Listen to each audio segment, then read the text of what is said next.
Up, everybody? Hey, this is Michael Imhotep, founder of the African History Network, host of the African History Network show. I'm a talk show host, researcher, lecturer, writer, and historian. It is Sunday, September 25th, 2022, and I'm here with one of my teachers, one of our Grandmaster Scholar Warriors, Professor James Small. How you doing today, Professor I'm James good, Small? Brother Michael. Good, sir. Good. Happy to be on with you. Absolutely, absolutely. Well, look, man, you and I have been going back and forth talking, and we've been talking about the film The Woman King. Okay. And we know The Woman King debuted on, I think it was September 16th. We know it came in number one opening weekend. It'll probably do something like another 12 million this weekend. And the film, you and I have both seen the film. And the film deals with the African kingdom of Dahomey. It deals with the African female, what are called African female warriors, the Agojie. And there's been a lot of talk about this movie. There are a lot of different African themes, African culture, dealing with African history, all this in the film. So I wanted to bring you on to break down some more of this history, explain to us the cultural influences that we see in the film, and also separate fact from fiction as well. And we're broadcasting on our Facebook fan page, The African History Network, The African History Network, as well as our YouTube channel, Michael Imhotep, Imhotep. And for those that may not be familiar with Professor James Small, I just want to give a brief introduction. We've had him on the African History Network show, something like 12, 13 times, something like that. You've seen him in the Hidden Colors documentaries, the documentary Hapi, which deals with the role of economics in the development of civilization, from Taki Grant and Sister Felicia. And he and I are also in the documentary Elementary Genocide Part 3, from director Raheem Shabazz.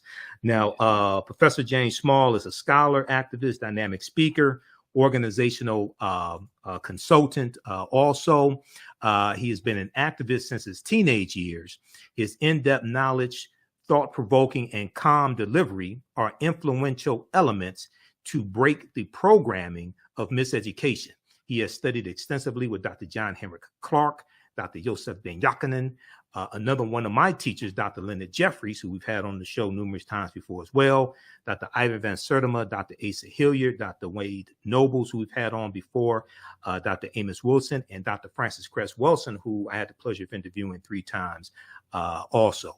Now, Professor James Small taught for 15 years at the City University of New York, including 13 years at the City College of New York's Black Studies Department, where he taught courses on Pan-Africanism, Malcolm X, and on comparative African religions, which included several African spiritual systems titled African Religion and Survival. And he taught 2 years at New York City Technical College, teaching the course African Folklore and Religion, both in the diaspora and in Africa.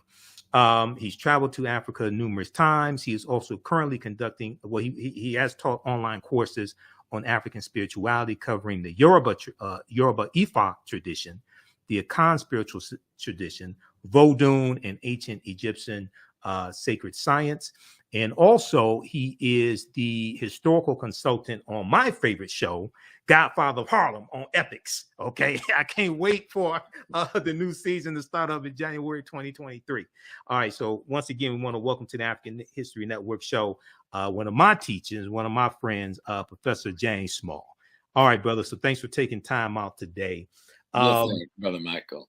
Yes, sir. So you've seen, and everybody watching, let us know how the audio is. I want to make sure you can hear both of us. So you've seen the film The Woman King. So we're going to start off from the beginning. What were your thoughts on it? People already know what I thought about it. I did a 3-hour broadcast last Sunday on the African History Network show. So what were your thoughts? You initial thoughts? Crazy. Well, the first thing I want to mention, because a lot of people fail to mention it when they do my biography. Okay. I'm the successor to El-Hajj Malik El-Shabazz, Malcolm X. Yes. At age 21, after his assassination, I became the imam of the Muslim Mosque, Inc., where I served 11 years, while serving 18 years as his sister Ella's bodyguard. Right. So I saw that in the bio. You told me don't read the whole thing. Yeah, So but that part is my foundational piece. Right. And I just want to mention that because in The Godfather of Harlem, Malcolm will be assassinated in this last episode that's coming up. And we're really trying to do that in a way with dignity to him and the family and not the usual stuff we see. So I just want people to know that I come from that. That's my birth space. Right. You know, Exactly. Movement. Exactly. I saw the movie. I did a couple of talks on it. People just caught me off guard. I sent a couple of people to it because usually I don't go watch too many Black movies because the wrong people are producing and directing and paying for it. Right. So I sent a couple of the brothers from the Sons of Africa watch it, come back, give me a good and they had a good report. And some friends called who I love and trust, and they loved it. So I did a couple of shows without seeing it, and I realized something this significant you can't do that with. Right. So I went yesterday myself, and I sat quietly, and I was blown the hell away. You know? Exactly. I mean, everybody know I love Viola Davis. I mean, if her husband said, I'm divorcing Viola today, I'll tell Carol you're going to have a second wife in the house because I'm going to propose tomorrow. She is one extraordinary actress. Yes. One hell of a professional when it comes to this industry with all the things I've read about her. But watching this performance, just like you don't get no better playing a role. Right. From start to, she don't let up, you know. Right. From the opening line to the last moment, this woman is portraying that general who would then become the king. And the one thing I'm going to say to our people, a woman king is not an anomaly in Africa. We got women kings in Africa right now. Matter of fact, one of them is my goddaughter, Diambi, king of the Congo. Okay, what's her name again? What's her name again? Diambi. King Diambi. She's king of the Order of the Leopards. She sits on the throne that once held by Nzinga and expanded into the total of the Congo itself. Right. She's from the Luba people in the southeast, where she's a queen of the Luba kingdom, but she's king of the Congo kingdom. Hatshepsut in early Egypt was the king of Egypt. Right. And we know of at least 3 to 4 other female kings of Egypt before Hatshepsut. All right. Right now, there's at least 5 woman kings in Nigeria in the different kingdoms. So this is nothing new. If you understand African culture, and you can take this back to Aset in ancient Kemet, the woman is the power, and she gives to the man the authority. Operating from the throne is authority, but being granted that authority comes from the power, which is the female structure in African society. Let me show how it works in, say, Ghana, and then we'll come back to the movie, right? Okay. Let's take the Ashanti Nation, the Asantehene, king of kings of the Asante Nation, gets to be the king because he's a son of a sister of the king he's replacing. So multiple men are raised to be king, but at the end of the day, the women who raise them choose the best, most ethical, most prolific, most prepared one, and recommend that person to the men to be installed. Only the women can bring you to kingship. The men carry out the ceremonial process, but it is the power that grants the man the authority. Take it all the way back to Kemet. A lot of people is into Kemet lately. Go back to ancient Kemet, and you will see Aset sitting, and she has a chair on her head. That's the throne of Earth. That's the throne of Africa. Right. The chair on her head is a symbol that she, the woman, is the throne. So who's the king of kings in ancient Kemet, right? The king of kings in ancient Kemet, every king have to become who? Haru. Haru sits on the lap of Aset because the lap of the woman is the throne of earth. See, that's African understanding of culture. Right. And when you sit on that throne, right, you do not sit as yourself. You sit as your ancestors. Right. That's picture right here. That's Haru sitting on the throne. The throne of earth is Aset. And when he sits on the throne, he's sitting on the throne as the ancestors because Aset represents the line to divine itself, which is the primary ancestor of the human race. So that's what African spiritual culture about kingship is all about. And if you understand this, it's easy to understand why there's a woman king being exalted in this movie. Yes, a lot of the movie is fiction, like most movies are. Correct. But a lot of it is historical. Right. Even if the timeline may not be on, the events is historically rooted. And then when you look at the cultural pieces, which we could talk about as we go along, I'll mention some up front. There's a young man named Malik. Yes. And you'll find a young lady who would become known as the daughter to the general, who's played by Sister Viola. She, on occasion, because she developed a friendship with this young man, gives him a statue of Ogun. Right. Ogun is one of the primary Orishas and deities of the Yoruba tradition or the Ifa tradition. And you'll hear them talk about the Ifa tradition throughout because that is the spiritual tradition of Dahomey, because Dahomey is an extension of the original Yoruba kingdom. Right. Matter of fact, it was founded by one of the sons of the founder of the Yoruba kingdom. And so that tradition is there. And what are you going to see happen to the young man in the movie is he will transform from a young man coming from Brazil, whose mother is African, who had been enslaved, and whose father was European. But on her mother's deathbed, her mother told him he needed to go back home to find himself. Go back to her land, her home of Dahomey, because that is his home. And so the statuette that she gives him is of the one Orisha that is the primary Orisha of transformation of the human character. And you will see the transformation of Malik as you watch the movie. It's just beautifully done. This is what I've been talking about. I know the director. I've heard of her. Gina Prince-Bythewood, who directed Love and Basketball. Okay, so African-American woman, just so people don't know. I love that piece, right? Yes. But I've been working in studio with Godfather every day, 12-hour days sometimes, going on now 3 years, and working on the project with the writers and others for the last 6 years.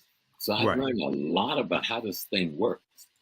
And what I saw yesterday in the theater, those Black women kicked butt and putting together a document that every Black person should be proud of. Exactly. You see, I see a couple of little flaws, but I'm not going to even mention them. You know why? Because it's overridden by the positive to such an extent, they're not noticeable in your consciousness. That's what I've been saying. Exactly. And here's the thing. So I have we have 1 million followers on our fan page, the African History Network. So I've been posting a lot about the movie. I saw it, been posting articles about it, video clips, parts of interviews with Viola Davis, things like this. And 99.9% of the people who saw the movie loved the movie. They say they were blown away by it. And then I talked to people who at first said they weren't going to see it, and they saw the movie. They were blown away by it as well. Okay, this is phenomenal. That was me. I wasn't initially going to see it. I'm tired of them doing the smile in your face and poisoning us on the back end, right?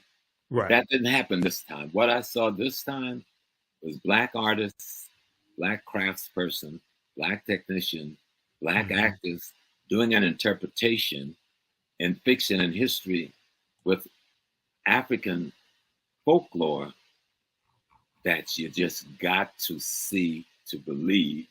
And so I call all my children and said, take my grandkids, buckle Right. up, hook up, take my grandkids. They got to Right. go see this piece. Right, And exactly. I don't do that very often because I'm not a movie goer. I only go to the movies. Right. You know? But Exactly. this one treated African history with what I like to call African integrity.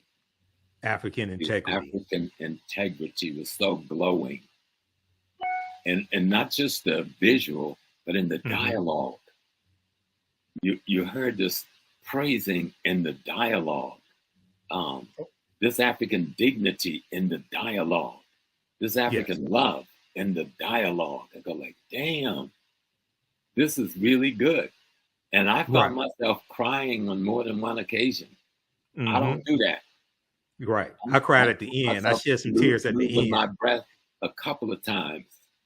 I was hit so heavy because I love African history like you. Right. I've absorbed myself in it. I live it. And that movie had me reeling. And I've been to Benin. I've been to Dahomey.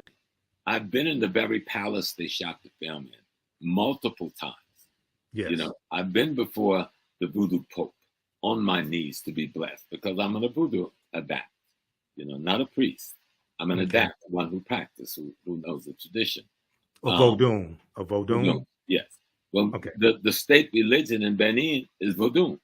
Vodun, right. Vodun is the Dahomey manifestation of what we call Yoruba. Yeah.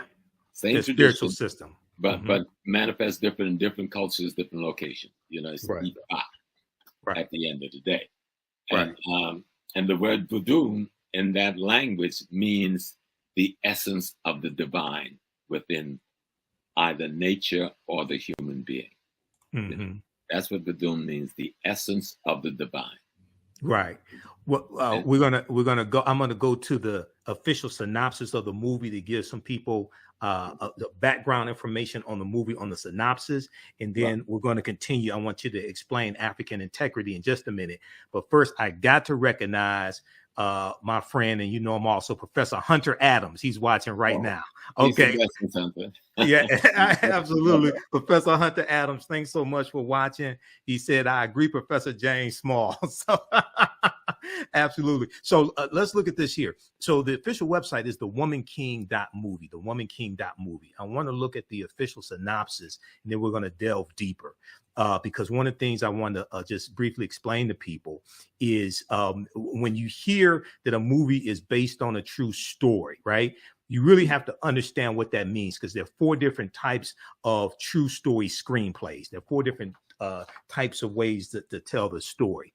And so The Woman King is the remarkable, this is the official synopsis. The Woman King is the remarkable story of the Agojie, the all-female unit of what they call warriors who protected the African kingdom of Dahomey in the 1800s with skills and a fierceness unlike anything the world has ever seen. Quote unquote, inspired. This is the key word, everybody. Inspired by true events, The Woman King follows the emotionally epic journey of General Naniska, played by Oscar winner Viola Davis, and it was her production company, her and her husband Julius, their production company that produced this film, as she trains the next generation of recruits and readies them for battle against an enemy determined to destroy their way of life. Some things are worth fighting for. It's directed by Gina Prince-Bythewood, who's an African-American female woman. Story played by Maria Bello and Dana Stevens, 2 white women, and produced by Kathy Schulman, Viola Davis, husband Julius Tennant, and Maria Bello. Okay, so the reason why I wanted to go through that, Professor Small, very quickly here is, and I've done a ton of research on the film as well. There is, I've experienced this before with other movies, and you have to be careful when you hear a term like based on a true story. You have to really understand what it is. So very quickly, there are 4 ways to tell these historical movies. Okay, this is a good article everybody can read. It's from Screencraft. Is your script based on, quote unquote, based on or inspired by a true story? What's the difference? So you have based on a true story, you have based on true events, you have inspired by a true story, and inspired by true events. Those are four different types of ways of telling a story. Mm-hmm. Each one has different levels of fiction interwoven into them. The Woman King, according to the official synopsis, is inspired by true events. Okay. I want to briefly explain what that means. Screenplays don't come as loose as the term, quote unquote, true, as they do with stories, quote unquote, inspired by true events. Okay. This is not the attack of Woman King. I just want people to understand this. These scripts take a true event. We can blow this up even more. These scripts take a true event and tell a cinematic story with nearly all fictional characters and fictional macro events. Okay. So once again, I study a lot of movies. I've done lectures dealing with different movies. So you just have to understand how they're telling this movie. Is it based on a true story? Is it based on true events? Is it inspired by a true story or inspired by true events? Inspired by true events, by definition, based upon the industry, is going to have more fiction in it than the other ways of telling these stories. Okay. Go ahead, Professor Small. Well, the key thing, because I work with the Godfather of Harlem. Yes, and exactly. It's based on true events. Yes. And The Godfather of Harlem, we really do the autobiography of Malcolm X. We've actually devoted more time to doing that than any other cinematic production ever. Okay. Malcolm X has been in something like about 12 episodes, also, no, 22 episodes when it's over, 22 or 23 episodes of this piece. And my fighting there is to keep what I call African integrity and historical authenticity, which is not easy. Okay. Exactly. But it has gotten easy because the writers are both black and white, 50%. But they come from on Godfather of Harlem. On Godfather of Harlem. They come from the industry's protocols. So here comes this guy from a Black Studies, Black nationalist background, who knows nothing about writing, but want to see images on the screen that reflect African integrity, and reflect the historical authenticity that I think it should. But it's fiction. It's like, how do we take Malcolm X? How do we take Adam Powell? How do we take Bumpy Johnson and create a fictional story about a gangster who partners with civil rights and human rights leaders to get control of Harlem from the white operators of Harlem? How do you tell that fictional story using these historical characters and some historical events? And sitting, most of my work is done, even though I go in studio every day, my work is done with the writers in the writer's workshop before it gets to a director, before it gets to the big boys to say, okay, this is cool. And so that's where we get a chance to say, this is what the dialogue is going to look like. This is what the scene is going to look like. This is what's going to be in that room. This is what the costume is going to look like. This is what the attitude is going to be, etc. And so when I'm watching this piece, having spent so much time in Togo, Benin, and Ghana over the last 3 decades, I'm there. I mean, I'm transformed out of that theater. I'm in that palace in Dahomey where I've been multiple times. And I'm feeling the spirit of the Agojie. Because I've heard them talk about it so often. They lecture to us when we go there. The king even engaged in the lecture with us so that we begin to appreciate the history.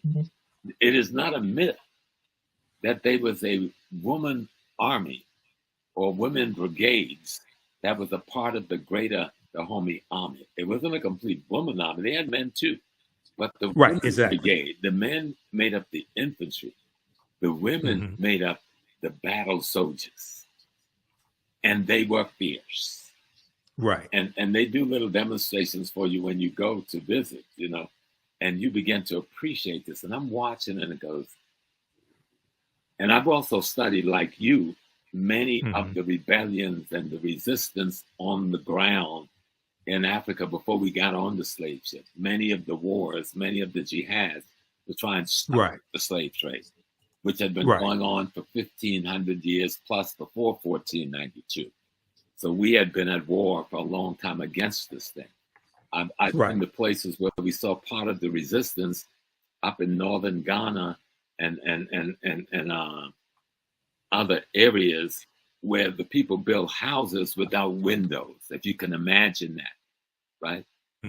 And the fence around the house is 10 foot tall. The housing compound is 10 foot tall, but the gateway to get in the house is 2 feet tall. So you got to get on your knees to crawl into the courtyard. So an enemy would lose his head trying to come down, you understand? But that was the defensive mechanism that our people put in place. They had the windows on the roofs. The roofs open up so that they could get sunlight and air. And they just had slit in the walls to use their arrows. So we resisted. So the phenomena that is being portrayed is not abnormal nor unusual. The unusual thing is that there is an army that have a significant female presence leading it. And in this story, the story is about an extraordinary female general who would become king. Right. The woman king. Yep. The woman king. And so the storyline itself of how they trained and the dignity that's required and the discipline that's required and the sacrifices that's required of these women. You can't get married. You can't have children. You have to devote yourself to this, because this is your devotion to saving the kingdom of Dahomey, protecting the kingdom of Dahomey, not just, and protecting our king, but not just the king. And Viola, in the dialogue, they take it to another level when she's talking to the king. He says, we're not just going to stop slavery in Dahomey. We're going to stop slavery throughout Africa. You know? Right. It's not just going to be our people we're fighting for. We're going to fight for any people. If this wasn't real history, I would want it to be. Exactly. Okay. We've watched Wonder Woman. When I was a child, I loved Wonder Woman when I was a child. The Amazons. Hero. Yep. All right. We watched Supergirl. You know what I'm saying?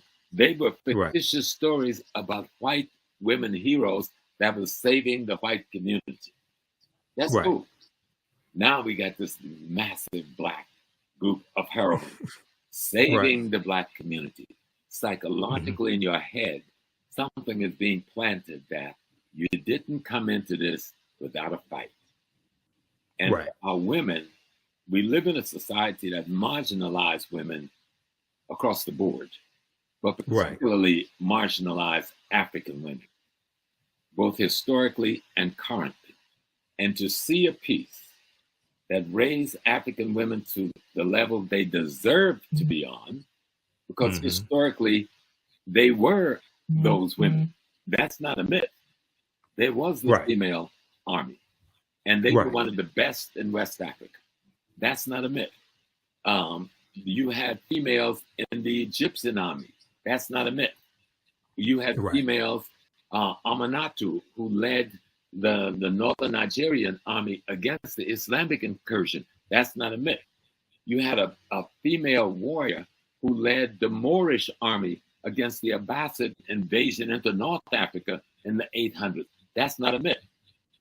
But we have more data and information on Dahomey than we have on any of those other spaces. And the writers and the director have put together a piece showing what could have been, maybe was to some degree, on the part of the women who represent that element of society that was involved in the military defense of their nation and the projecting and protecting of their culture and their race. And it was just done beautifully. I went in thinking I was going to be critical, mean, and hard. I was out of there crying like a baby. I go like, damn. This just took it off. Just took it out. Exactly. And there was so much African culture, so many references to you hear them talking history. about Ifa. You saw the shrines. Those shrines were authentically done. The altars were authentically done. I saw multiple deities on the altars, you know. And let me just help you with some deities, like the king. When the king sits on the throne, he doesn't sit like, say, Brother Imhotep is made king of Chicago. Well, when he's talking to me and you in the living room, he's Brother Imhotep. But when he sits on the throne, he is the ancestors of all of us, speaking for those ancestors to us and carrying out of the will of the ancestors for us. So that's the role of a king in Africa. Not a despot that's trying to be rich and wealthy, but that's not the African story. The king has no wealth in Africa. In the African traditional sense, he's taken care of by the community. He has no need desires because they take care of his need desires. But his responsibility is to interpret the ancestral will and wisdom to his community, both as priest and as jurist, because he's the head of the court in the community. That's the king in Africa, male or female. Yeah, you know, a lot of our understanding of the term king comes from a European perspective. Yeah. Not from an African cultural perspective, because I saw a lot of comments saying, oh, it's the woman king. They're trying to emasculate the men and things like this. And I saw the movie. That's not the case. Go ahead. That don't happen. Matter of fact, in the movie, the man is helping to train the women. In the movie, the man is fighting beside them as the lead musketeers that opens the way for those warriors to come in to play. Right. So, and all through the movie, you see that partnership between the general who leads the women and the king who she and those women serve. And I saw nothing emasculating or demeaning at all. I saw a partnership that simply told a fictitious presentation of a reality. There's a reality of those women warriors. There was a reality of that army being made up of warriors who were women, and that they were considered by history, both white and blacks, writing at that time, as being one of the most fierce army in the field. The only thing that stopped them was the gun technology of Europe. Right. Exactly. Okay, this is what I want to do, because we're going to come back to this and we're going to deal with some more of the history of Dahomey, and I want to show a picture of the actual Agojie. There are some good articles written. Smithsonian Mag has a really good one with Smithsonian Institute. They have a really good one dealing with the real warriors behind the woman king. It goes deep into this history. But you mentioned in Nigeria, and you and I talked about this on the phone. So I posted this article a few days ago because I saw so many people, most of them didn't see the movie, saying, oh, they don't have women kings in Africa and things like this, right? So there are a number of different articles on this topic here. This one here is from gboah.com, gboah.com. Check out the 7 beautiful Nigerian female kings in charge of their kingdom, okay? And it goes through and lays them out and where they are in Nigeria. This is right now. This is not 100 years ago. This is right now, okay? Why do you think? So you talked about Hatshepsut in ancient Kemet.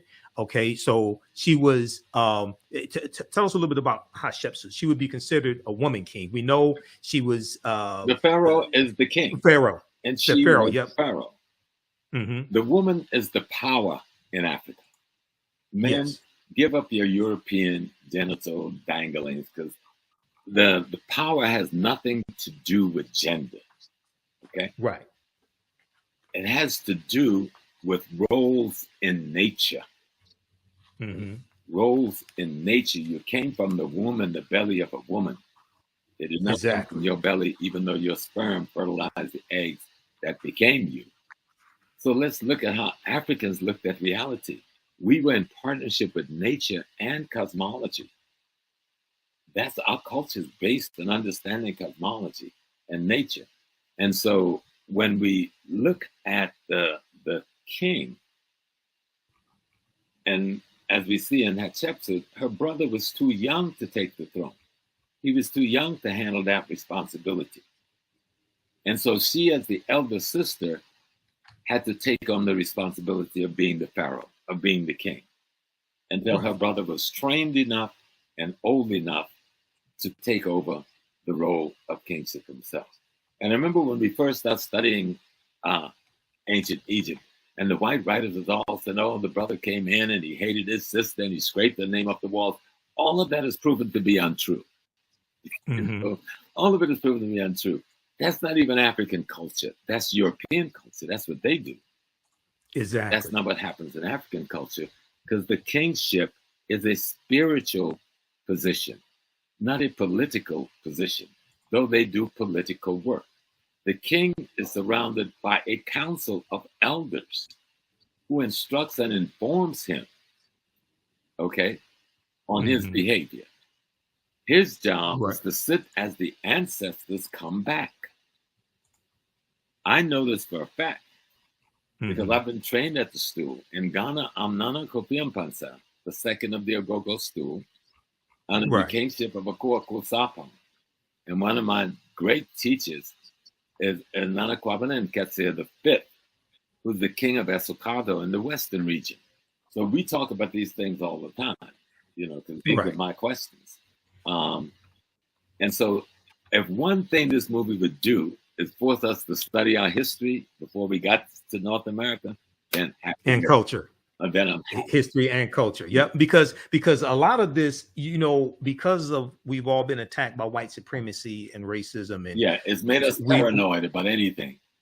Well, not only that, we've internalized white supremacy. We've internalized to various extents white male patriarchy. So we don't see it. We don't see, many of us don't see African women as equals. Right. And then you hear woman king and you say, oh, they're trying to emasculate the man, things like this. And then you have people say, oh, there were no women kings in Africa. And I'm like, what are you talking about?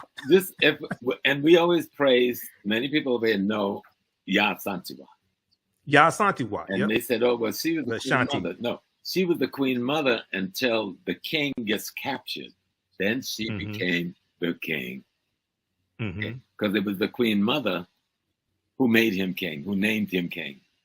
Once the British captured the Santahene and there was no king on the throne, the responsibility of the kingship fell on Yasantiwa, the queen mother of Ajisu, and she became the leader of the army of resistance against British occupation in central Ghana.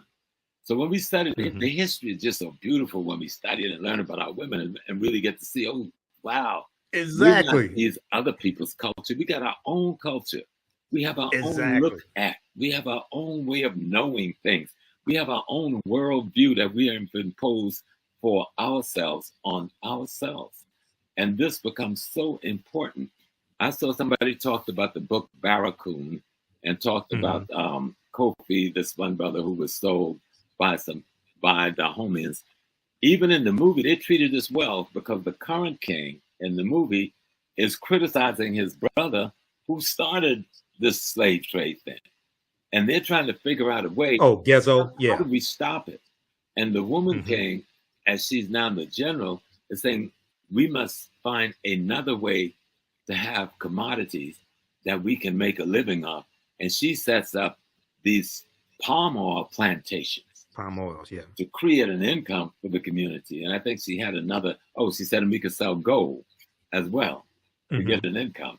And so they're looking at it and saying, wait a minute, we're trapped because these people have put us into a situation. Now, if you study the history of Africa, coastal African peoples were basically fishermen. Most of the slave trading took place on the coast, and then they would go inland with their guns and weapons and capture people.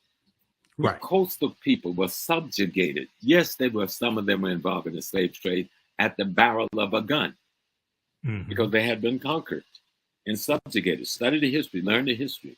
And you might learn about Chief Sam, the Ghanaian who brought 3 ships over here to take us back home, and you don't even know his name. So Face to Face Africa has an article about him. Let's talk about Bonsu. You said the Ashanti sold us. What about King Bonsu, who marched the Ashanti army from central Ghana down to the coast, emasculated the Dutch, took over the slave dungeon, drove them all out, free all of our people, then marched the army back up to Kumasi. Let's learn these stories. Let's learn of these great heroes. We've got brothers selling drugs to us on the streets right now. We can't deny that Black people do things like that. You've got Black people killing more Black people on the streets every month than was killed in slavery any given month. We can't deny that's so, but we got to understand why that's so. Right. And so we had some folks in Africa who was involved in slave trading, but that was less than 1%. Let's talk about that 99% who were the victims or who were defenders of our people. Unless millions more would have got caught up and died in the slave trade. I'm going to go to that in just a second because I want to share an excerpt of the book, Fighting the Slave Trade. Before we go to that, hey, everybody, I'm Michael Imhotep, founder of the African History Network, host of the African History Network show. We're speaking with one of my teachers, Professor James Small. We're talking about the film, The Woman King, as well as the real history of the West African kingdom of Dahomey and other history also. If you like this type of information, you can support the African History Network, $ the AHN show through Cash App, $ the AHN show through Cash App, also through PayPal, paypal.me/the AHN show. This helps us keep doing the research, stay on the air, keep broadcasting. I've been hosting the African History Network show for 12 years now. So this helps us keep doing the research. We also have the information at our website, TheAFricanHistoryNetwork.com, TheAfricanHistoryNetwork.com. And just very quickly, this is up for those that don't know. This is our official Cash App account, $ the AHN show, SHOW. When you go to it, it says Michael and it shows my picture there. These other ones, and there are 5 of them out there that are fake African History Network Cash App accounts that have been stealing money from us. I've opened up an investigation with Cash App. We're trying to get them shut down. So that's why I got the information here right on the homepage of our website. Okay. Now, I want to also my online classes that I teach you at our website as well. Go ahead, Professor Small. Yeah. Well, someone said, as a Black woman, my femininity is important to me. Well, girl, go watch this movie because they ain't nothing more feminine than what I was watching yesterday. I didn't want to leave the theater. One thing this movie does not do is demean the femininity of African women. Right. Okay. It is such a the way they do it is so. I got to meet this lady who was the director. So beautifully done. Gina Prince-Bythewood. Yes. Yes. Yeah. So beautifully done that the women, though warriors, do not lose their femininity, do not lose their sensitivity, do not lose their love of sisterhood or motherhood. It's all through the piece. It is a well done piece. It is worthy of watching. It is something that showed us that the movement of the 60s, 70s, 80s, and 90s that produced opportunities for Black writers, Black directors, and Black actors have paid off and is paying off so that we can get some credible quality cinema that would be worthy of helping to socialize our community in a more positive direction. Absolutely. And I think it's really important that you said that there. I'm going to go to Fighting the Slave Trade in just a second, but I'm just going to put this out here. And, I learned from one of my teachers, Dr. Ray Hagins, and Dr. Ray Hagins as well. Oh, yeah. I may say some things that are outside the circumference of your own awareness. Just because you disagree with them or don't like them does not mean it's not true. You just have to do some more research to understand what I'm talking about.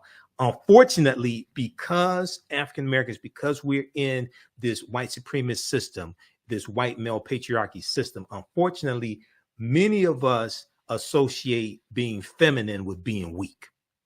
And that's something projected to us by European culture. So then when they'll change that. Go ahead. Say that again. I need to meet my mama to find if I wasn't her son, I'd marry that lady. And my mama as well. Yeah, exactly. She would slap you into the next world if you step wrong. Right. But so when they see African female women who can beat a man's behind, then all of a sudden they're not feminine. Right. And we associate femininity with being weak. And it's like, no, that's coming from the white. I think you used the phrase white murder culture. Yeah. That's coming from. If they want to see an example of that, they need to see the woman I've been married to for 51 years. Right. But I remember she was pregnant with our twins coming home, and she got mugged by this dude. Right. He put up a fight, but he got away with the purse. But she was coming from the Nation of Islam fish store. She chased this dude 6 blocks with this frozen whiting. He dropped that purse because this lady got to replace it with that big belly and that frozen fish, right?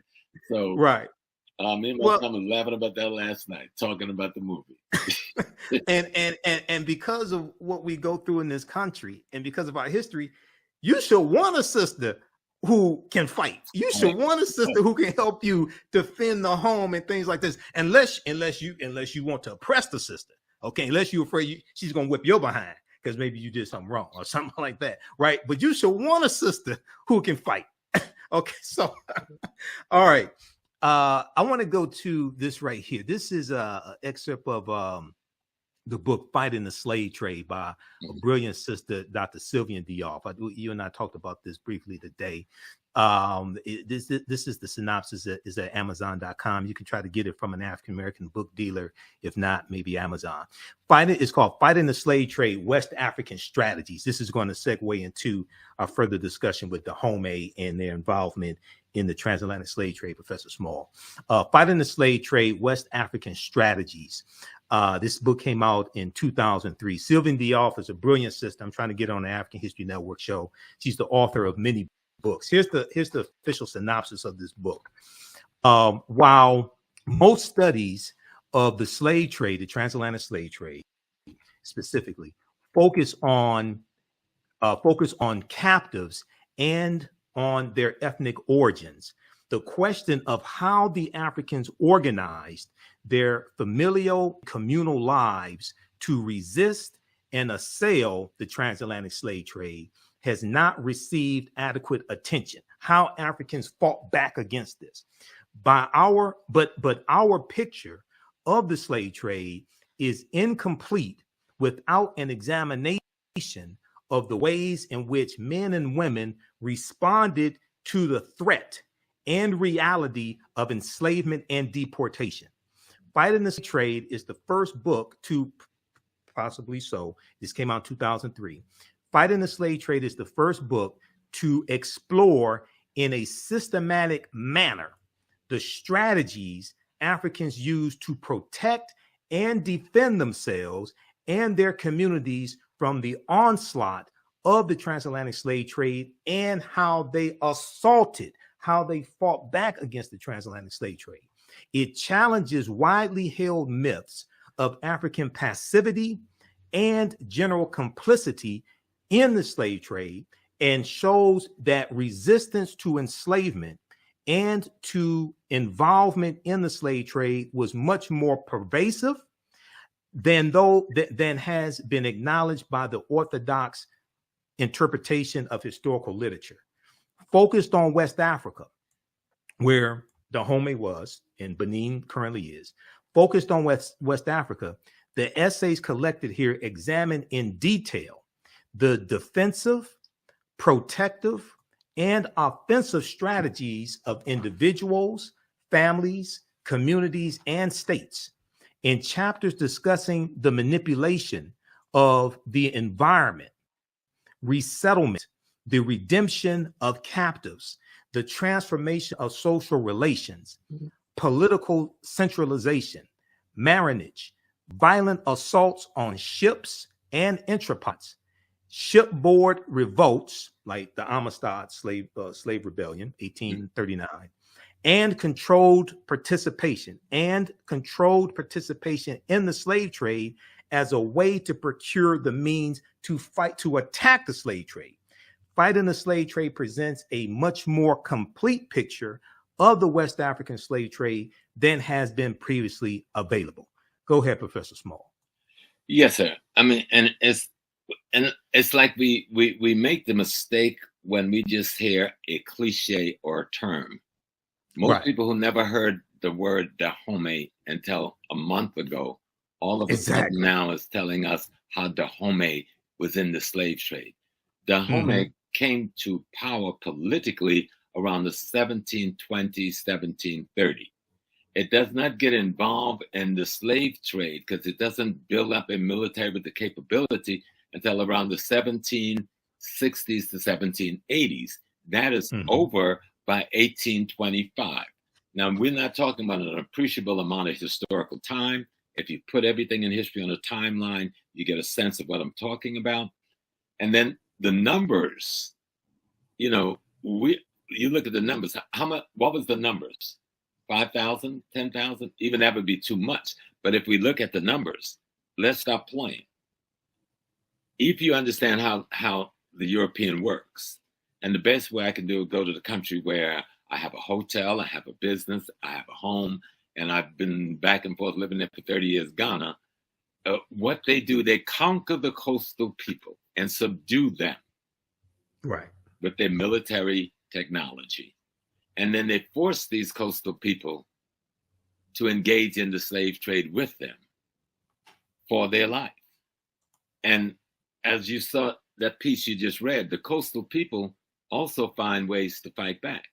This was the Fanti Nation, where the Elmina Castle was built, the slave dungeon, and where the Cape Coast slave dungeon was built. And what the Fanti would end up doing with the Portuguese, behind the Portuguese back, they partnered with the Dutch and helped the Dutch defeat the Portuguese and drive them out of West Africa. But because of gun technology, again, they were betrayed by the Dutch. You understand? But they would then find a way to and they found a way to then partner with the British to defeat the Dutch. And when they had enough knowledge and understanding of technology and gun warfare, that same Fanti people drove the British out of Fanti region in Central Africa, forcing them to run to Accra for their life in one of the first classical guerrilla warfare scenes in history. So we need to study this thing. Yes, some of our people sell us drugs on the street, but you and I don't sell drugs to our people. Correct. Some of our people engage in careless gun violence in our community that kills our women and our babies, but that's not 99% of our people. Some of our people engage in the slave trade, some out of greed. I wouldn't deny that. Most out of duress because they were at the barrel of the gun of the enemy with the gun technology. But go down and just study. So you can look at something like the Battle of Islamabad down in South Africa, where Setuweya takes on the British Army with swords and spears, killed 2,000 in one day, all right? And caused the fall of the Robespierre government in London, because they were shocked. How could y'all let this happen? These folks ain't got no guns. You know what they called us, right? Go all the way up to where we looking at the Berlin Conference. After the Berlin Conference, the invasion of Sudan, Muhammad Ahmed takes on 23,000 British troops and Turkish, Egyptian troops, and send only 3,000 back up to Egypt alive. Talk about resistance. Go with Amanatu and the kingdom that was just above. There's just so many episodes of the great heroine and heroes that fought in these wars of liberation and fought of slave resistance. You will never sit back and talk about Africans sold us. Because guess who Africans were? That was your uncle, your cousin, your grandma, your brother, your great-grandma. Stop being foolish and learn the history of the great people. The genocide would have been more pervasive had we not resisted in such a beautiful and strong way for so long. And we fought every step of the way. And our women played a pivotal role, not just in Dahomey, but in other kingdoms in that resistance movement, many of them being the generals at the head of armies. Learn their story, and you'll learn how to love yourself more deeply and appreciate and respect. That's what I call African integrity. Exactly. When we look at Dahomey, and Dahomey really comes to power about 1720, and they're going to defeat Ouida. How do you pronounce that? Ouida? Okay. There's a couple of different spellings of it. So talk about cultural servitude versus chattel slavery. Right. Because what happens is a lot of Europeans will say, "Oh, Africans are slaves. Yeah. Africans had slaves. You all started this, blah, blah, blah." Talk about the cultural servitude system that Africans had compared to the chattel slavery that Europeans created. Right. So I don't break her heart. She said the Portuguese built no castles. They built dungeons. Didn't you hear me correct myself? So stop playing. I corrected myself. Right. They built dungeons. But I understand. Yes. I understand. Yes. Well, that's Brother Leo. And of course, they built concentration camps. Yeah, I wouldn't even call them dungeons. They were concentration camps. But servitude, every society had it. Dr. Clark taught us that Africans didn't have prisons. And the reason they didn't have prisons, because they had a servitude system when you committed a crime in the community. Or if there was a war between two groups, which was rare, because the way we fought war in Africa, the heroes fought, okay? Not armies. Africa had very few standing armies. That's why we took such a whipping. We learned to develop standing armies after the invasion started, but even Egypt didn't have standing armies until they got their butt kicked. And they realized we got to build one. The only place where the spiritual foreseeing of the necessity for that was with Shaka in Zululand, where the spirit told him this force was coming, and he developed a standing army to meet that force. But in most other places, we didn't have a standing army.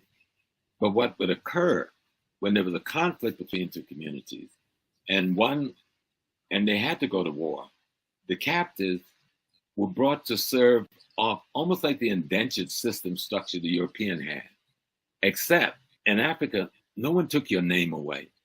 No one took your family lineage away. No one took your humanity away. No one took your spiritual identity away. And you can grow up to become the king of the very community that you're serving in. Right. Okay? You can grow up to marry royalty in the house in which you are serving to. That was the norm.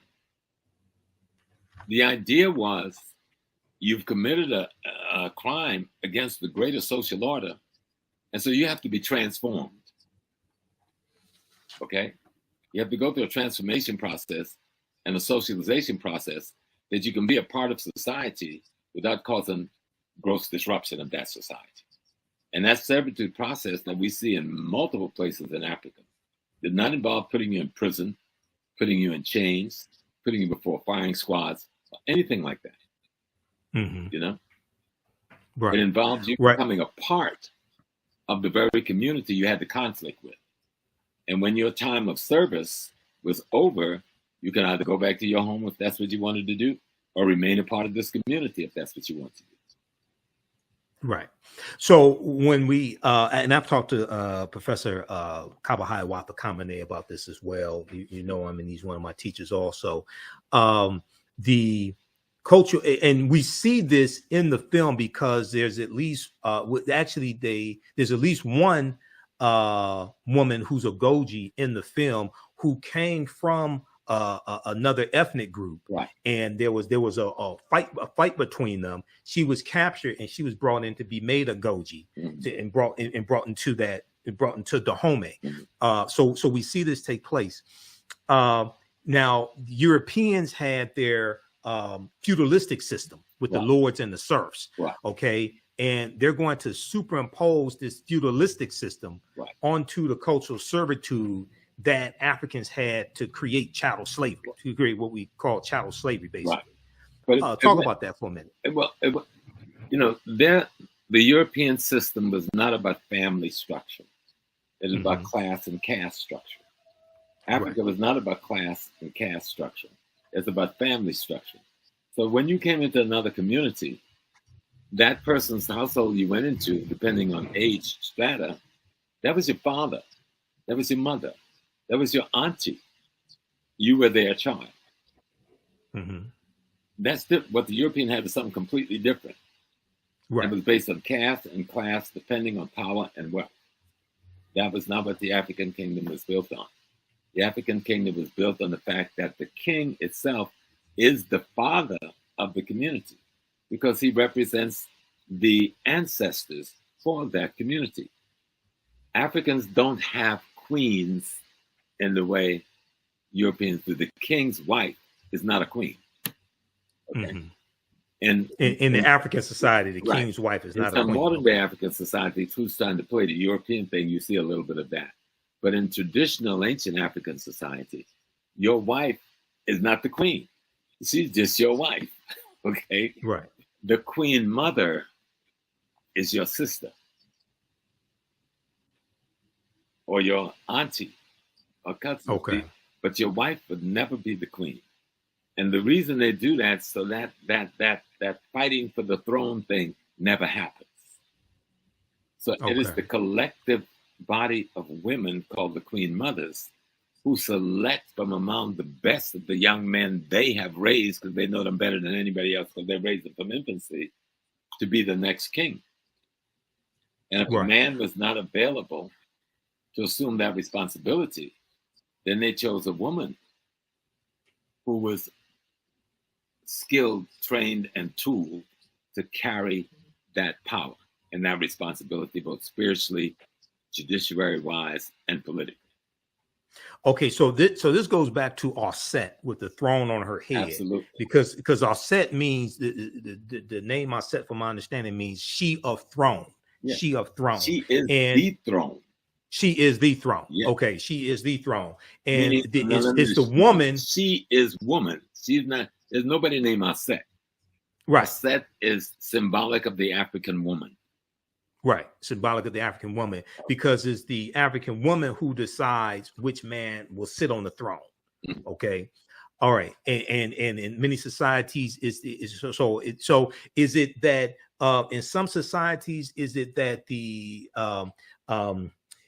lineage was matrilineal, which went through the woman side of the family, and we kept it in America. We had a kind of a term we used that people thought was joking: mama's baby, daddy's maybe. Right. The way they solve the bloodline is to go to the one place where you know the authenticity of a bloodline. Right. And that means it's not matriarchal. Matriarchal means women rule. That's a white folks term. It's matrilineal. No, it's matrifocal. Matrifocal. Okay. Meaning you must train, you trace, and it is no denigration to the man. I love my wife, but I know it's the one way to be sure that this child is who we say he is to see what womb the child came out of. Right. There's no way to find out what sperm the child came from. And we knew that way back then when there was no microscope or nothing at hand. We were clear. Okay. Right. And so you talk about matrifocal. Now, since Islam, well, going all the way back to remember, we get the Hyksos invasion, the Greek invasion, and well, first the Hyksos, and then you get two Hyksos. Hittites, you get two Hittites invasion in northeastern Africa. Then you get the two Assyrian invasion of them. Then you get the Persians, two Persian invasion, then the Greek invasion, then the Roman invasion, and then their children, their descendants, the Arabs. See, people don't know who the Arabs are. These are the descendants of the Greeks and the Romans and the Assyrians and the Hittites and the Hyksos. Mix up now, marrying into one another. And then they hit us in the 8th century and have the deepest incursion into Africa. And that's where you see a lot of the patriarchal systems in the areas that was once conquered by Islam or still fundamentally Islamic in Africa. So you see the patriarchal there. But in traditional non-Islamic Africa, it's matrifocal, almost 100%. Okay. Now, when we talk about Dahomey, I know you and I were talking about this earlier today, and Dahomey is made to be, and I see like some European writers doing this. I see this in the media. Dahomey is being made out to be like they were more involved in the transatlantic slave trade than Great Britain was. Yeah, and Great Britain takes out like they take out 3.1. Great Britain was involved from 1562 to 1834 when they finally, even after 1807. We'll talk about 1807 in just a minute. They involved for 272 years. Talk about Dahomey and how it gets involved in the transatlantic slave trade. Well, again, for the same reason, Dahomey in 1720, when the kingdom is formed. Or when it comes to power, it was always a small kingdom. And remember, Dahomey wasn't the size of today's Benin. Right. It was a small kingdom within that territory. There was Vida, Cotonou, and other kingdoms on the coast that was rivaling them in terms of commerce and trade. But once the European came, the European got involved immediately in capturing Africans for the slave trade. And the first thing they would do was to bring to servitude the coastal population. Okay, that's the Wina, the Contonu, because those people don't have guns. So we can understand the degree to which gun technology plays in the slave trade. Right. Okay. 14th Europeans century. came there with militaries, with cannons, and with guns. And in one day, they could level all the African villages in the community. People have never even heard an explosion before. You got to get the psychology of all of that. So once you find yourself being invaded and occupied by these people, and they're making you a part of their army. So now you're someone who you had a traditional argument with, and y'all would have a palaver over it and settle it with somebody bringing some cocoa and something else. You got an army with people with guns now marching you against that foe. Right. And capturing those people and putting them in slavery. So by the time you get, and then the other piece we keep forgetting, and we need to call it out for what it is. There's an Islamic slave system in place in Africa for 1,500 plus years before 1492. There's the Trans-Indian Ocean slave trade. There's the Trans-Saharan slave trade. And before they were bringing Africans enslaved to North America, they were taking them enslaved to Europe. We never talk about slavery in Europe. You know, we try to play with the few people who call, the Moors, there's a picture of a Moor, there's a statue of a Moor. No, we were enslaved in Europe. Okay? That's the reason the Moors went into Spain. They were chasing the Visigoths, the German, back out of North Africa. The Vandals and the Visigoths. Right. Yep. So for the comeback, but to let people know about from the 8th century forward, Islamic nations have now invaded Africa. And one of the first things they do is get involved in putting us into slavery. They got into what we call today ethnic cleansing and cultural genocide. Cultural genocide is imposing their religion on us and destroying our religious spaces. And those of us who resist was either killed or sold into slavery. So this has gone on for 1,500 years. So this is what the Africans got at his back when the Portuguese and them coming. So we're looking at the Portuguese and them with some welcoming because we think we've got a force that can deal with the force that we've been dealing with. And we got caught in the catch-22 because those forces were in collaboration with one another. And no one talked about that collaboration. Okay, so with Dahomey, they have a cultural servitude system just like African societies did. Anywhere in the Bantu area was pretty much the same because the boundaries we see today, those boundaries weren't there then. Yeah, they come from the Berlin Conference largely. Right. Yeah, we're talking about the major empire, which they're talking about in the films called the Oyo. Oh, that's what I was about to ask. Explain the Oyo Empire and the conflict between the Oyo Empire and Dahomey. The greater Yoruba nation. Right. Yoruba is not a religion. Yoruba is a people. Right? And just 1 second, everybody watching, give us a thumbs up, give us a heart on this broadcast. Go ahead, Professor Small. Answer that question. I'll be right back. So you can go ahead, keep talking. The Yoruba nation and the founder of that nation had 4 sons who went out in different places and settled other lands and built other kingdoms. Well, Dahomey is one of those kingdoms that members of the Yoruba royal family developed and built. But over time, like what happens between many communities, conflict developed around trade, conflict developed around secession, conflict developed around all kinds of things. So Dahomey breaks away from the Oyo kingdom, okay? And so there's a conflict between them. But that even in the story, the fictitious thing of the Oyo kingdom being big into slavery, they don't get into slavery until later on in the greater Yoruba wars that would take place after this period of time that the Dahomey is being talked about. But there's a conflict between Dahomey and the Yoruba land.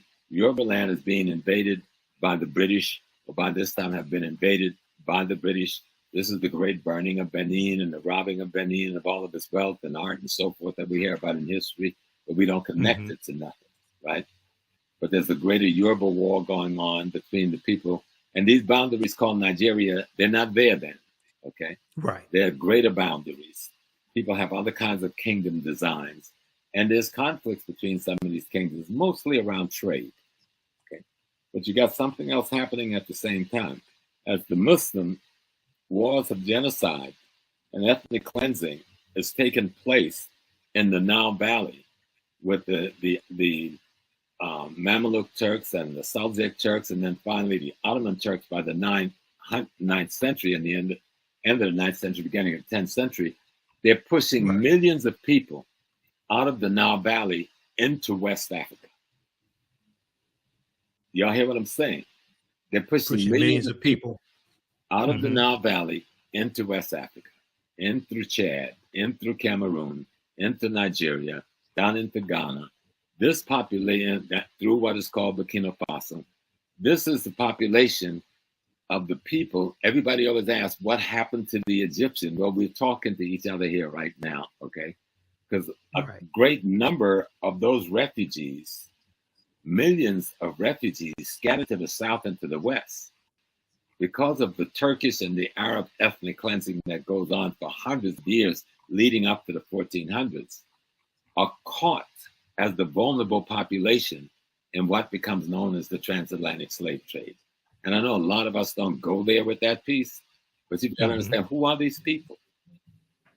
And so the kingdoms like Dahomey on the coast, somebody coming from the north, that's the northeast, have brought captives that they want to sell to another community because they don't need that expansion in their population. And this group of captives was either hostile to them or refugees that they felt was taking their space away from them.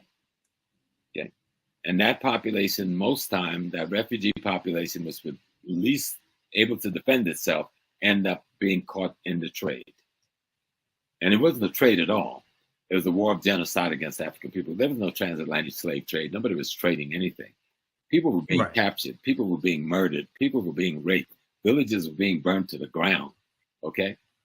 People were being slaughtered to get enough so you can make $200-300 in that day's money, which would be a couple of $1,000s in this day's money, or for one human being to do labor in the Western Hemisphere, where he was worked to death in 10 to 15 years and would be replaced with someone else, a process that went on for 400 years plus.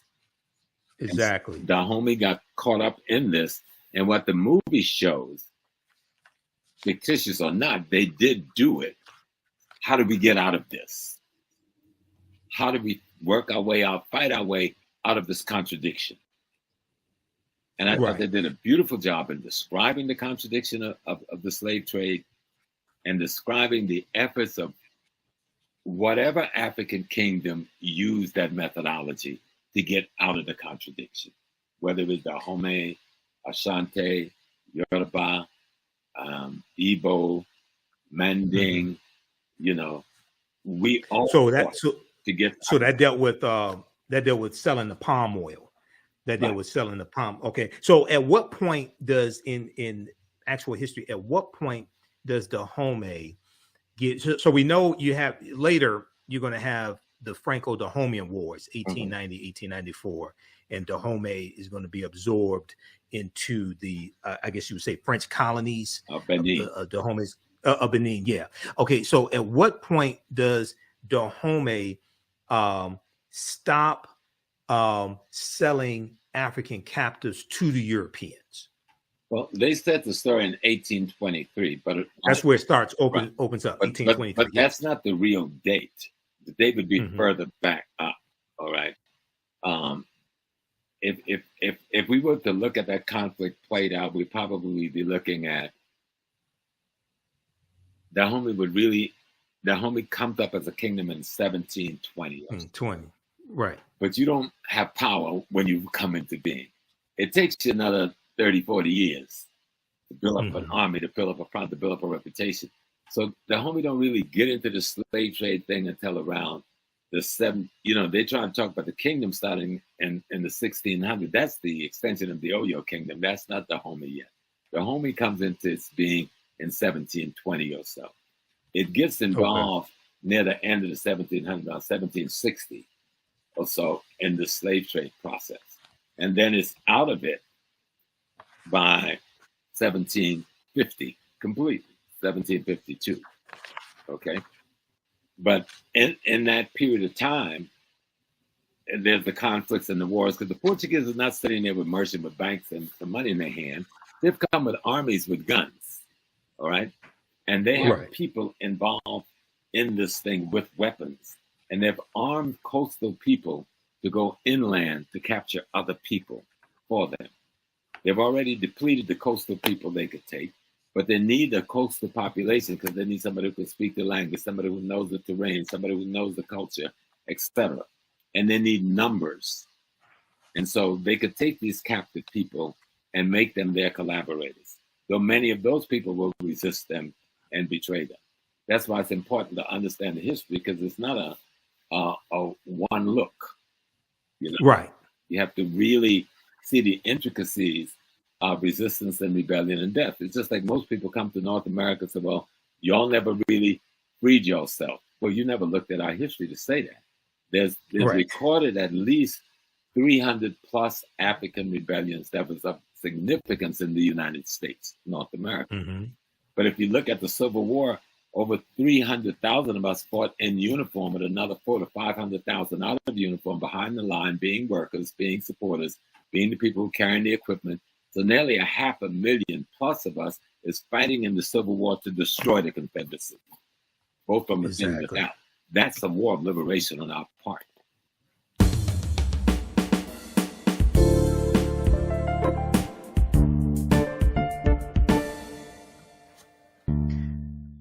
All right, how's everybody doing today? Hotep, hey, this is Michael Imhotep, founder of the African History Network, host of the African History Network show. All right, share this broadcast on social media platforms. Give us a thumbs up, give us a heart, give us a like. Hope everybody's doing well today. So it is Monday, February 20th, 2023. And some of you all saw me on Faraji Muhammad's show, The Culture, today on the Black Star Media Network. And at the end of our discussion, I talked about my 12-week online course that I teach on Saturdays, Ancient Kemet, the Moors, and the Ma'afa, Understanding the Slavery in School. We deal with thousands of years of history and what leads up to the transatlantic slave trade taking place. Okay, it's been some time since I've done a overview or a preview of the actual content of the course. Now, a lot of people about the content of the course, and we have there's 250 slides in the class. I do a PowerPoint presentation. We have book references, articles, video clips.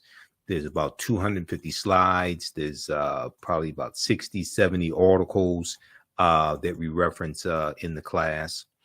And this is a 12-week online course, okay, that I teach. Now, we can't start studying our history in slavery, even when we deal with the transatlantic slave trade. We can't start in 1619. I know the 1619 project is airing on the Hulu channel right now, but we can't start in 1619. We can't start in the 1440s with the Portuguese getting involved in the transatlantic slave trade. And the Portuguese are the first ones involved in 1441 with Anton Gonzalez going into Mauritania. We have to understand the history chronologically. And this is something that we look at in the class. We look at this history chronologically, and we go through and look at thousands of years of history and see what actually leads to the transatlantic slave trade taking place. And then we look at the slavery here, of course, in this country that we call the United States of America. We have to understand the history chronologically and deal with the 800-year occupation of Europe by the Africans known as the Moors, who take the teachings from ancient Kemet, ancient Egypt, into the Iberian Peninsula, today known as Spain and Portugal. And it's going to be these teachings that the Moors take into Europe from the Nile Valley region of Africa. It's going to be these teachings that bring Europe out of the Dark Ages. Okay. And then the next period that Europe enters into is called the Renaissance era, which is a period of new enlightenment. So we have to deal with the 800-year occupation of Europe by the Africans known as the Moors, who entered the Iberian Peninsula in 711 AD. This course not only deals with the transatlantic slave trade, but thousands of years of history that leads up to the transatlantic slave trade taking place. August 20th, 2019 marked the 400th year anniversary of those 20 and odd Africans or 20 and odd Negroes who came into Point Comfort August 20th, 1619, in what would later be called the colony of Virginia. Now, this is on the White Lion pirate ship, which was an English pirate ship. And even though that did happen, August 20th, 1619 did happen, Africans were in the land we call the United States of America, going back at least 51,700 years. Okay. And we referenced the work from Dr. David Imhotep, who wrote the book, The First Americans Were Africans, Documented Evidence. And we look at a number of different archaeological discoveries as well in the class. We look at a number of different archaeological discoveries also. Now, August 20th, 2019 marked the 400th year anniversary of those 29 Africans who came into Point Comfort in what would later be the colony of Virginia. Okay. And they come into, it's actually Hampton, Virginia, that they come into. Now, this year was known as the year of return. 2019 was known as the year of return, as many African Americans were and continue to reconnect to Africa and travel to Ghana and other West African countries. When we discuss the transatlantic slave trade, we first have to understand that African people are the original people of North, Central, and South America. Okay, African people are the original people of North, Central, and South America. And we've been in the land that we call the United States of America going back at least 51,700 years. Now, this does not mean that the transatlantic slave trade did not happen. Yes, it did. We have to understand thousands of years of history that lead up to the transatlantic slave trade taking place. Okay. So I posted the link here on the thread of the broadcast. You can register for this 12-week online course. We do the sessions live. All the sessions are archived and recorded. You don't have to worry about not being in class while the session is going on or anything like that. Even after the 12-week online course is over with, a year from now, 2 years from now, you have full access. You can go watch the entire course. So visit our website, TheAfricanHistoryNetwork.com, TheAfricanHistoryNetwork.com, to register for this 12-week online course, Ancient Kemet, the Moors, and the Ma'afa, Understanding the Transatlantic Slave Trade, what they didn't teach you in school. You can also use this information with your children. I would say the content is PG-13. And I'll also share information with you how studying our history benefits our children and benefits us as a people, because there's studies that document this also. So recently we've seen attacks on the teaching of African American history and African history in public schools across the country, especially in a lot of these former Confederate states. Okay, we see the attacks going on against the Advanced Placement African American Studies course coming from the College Board, the attacks from Florida. I talked about this on the African History Network show on Sunday, February 19th, and I've been talking about this probably going back at least a month now, going back to January of 2023. College Board hits back at Florida's initial rejection of AP African American Studies course and admits it made mistakes in rollout. So we see these culture wars being played out. We see books being banned.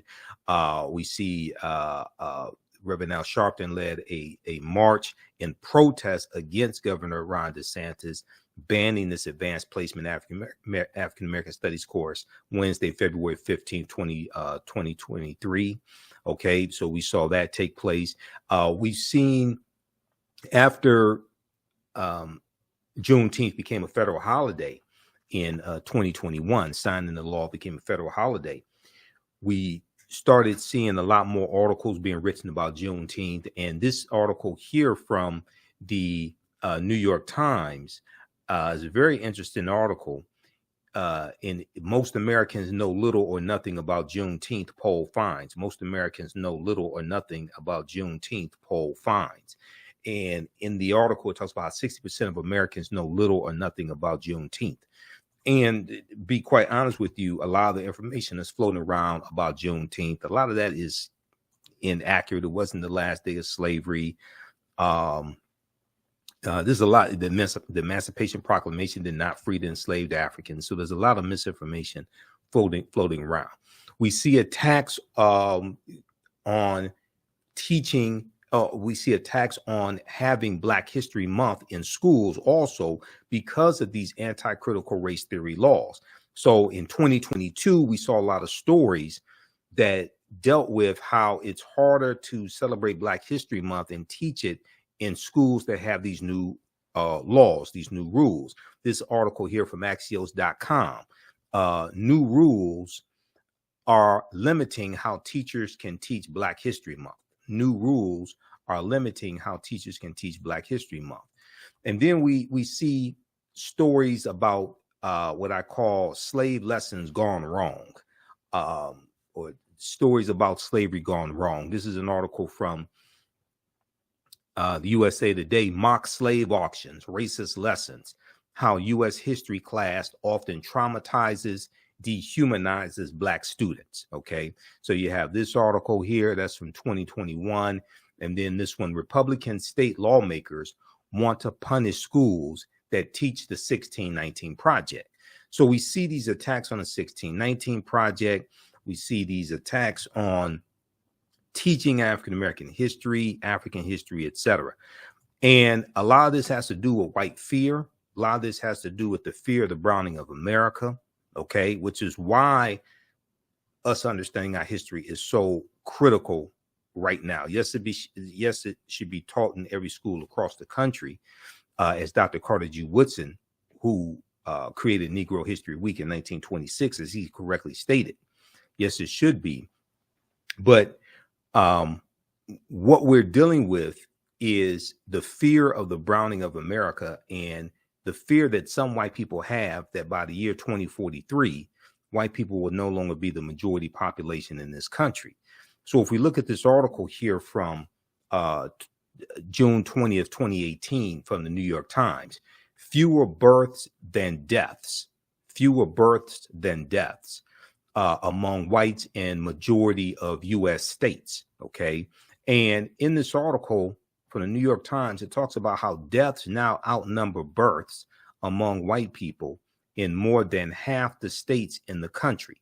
Demographers have found signaling what could be a faster than expected transition to a future in which whites are no longer a majority of the American population. The Census Bureau, the U.S. Census Bureau, has projected that white people could drop below 50% of the population around 2045, a relatively slow-moving change that has been years in the making. But a new report this week, when this article came out, it came out in June of 2018. But a new report this week found that white people are dying faster than they are being born now in 26 states out of 50, which is up from 17 states out of 50 just 2 years prior. And demographers say that shift might come even sooner. Quote, it's happening a lot faster than we thought. It's happening a lot faster than we thought, said Rogelio Saenz, S-A-E-N-Z, who is a demographer at the University of Texas at San Antonio and a co-author of the report. It examines the period from 1999 to 2016 using data from the National Center for Health Statistics, the federal agency that tracks births and deaths. He said he was so surprised at the finding that at first he thought it was a mistake. And we know one of the large contributing factors is the opioid crisis and how it's devastated a lot of white Americans in various states. Now, when you look at the 2020 census, The 2020 census was the first census since 1790 where the population of white people dropped below 60%. It was 57% in the 2020 census. You can go to census.gov and read it. Okay. So we have all this going on right now. So us understanding our history, us understanding African history, African American history is more important than ever based upon what we're dealing with. And we have to understand history, law, politics, and economics. History, law, politics, and economics, because they are all interrelated, interconnected. So when you see me on Roland Martin Unfiltered, you see me on Faraji Muhammad show, The Culture, you hear me talk about this. You listen to the African History Network show, you hear me talk about this as well. Okay, now, so the 1619 project, you've heard me talk about it. You've heard there's some good information there, but you've heard my criticisms about it. And it's important for us to understand that much of what we've been told about Virginia's 1619 first Africans is wrong. Okay. Much of what we've been told about Virginia's 1619 first Africans is wrong. There's a good article from VirginiaMercury.com from August 11th, 2019 that deals with this. And in 1619, codified slave laws didn't exist in any of the 13 colonies. And a lot of people are so shocked when they hear this. The whole way that slavery evolved in this country and even the way race evolved in this country is different than the way we actually think it evolved.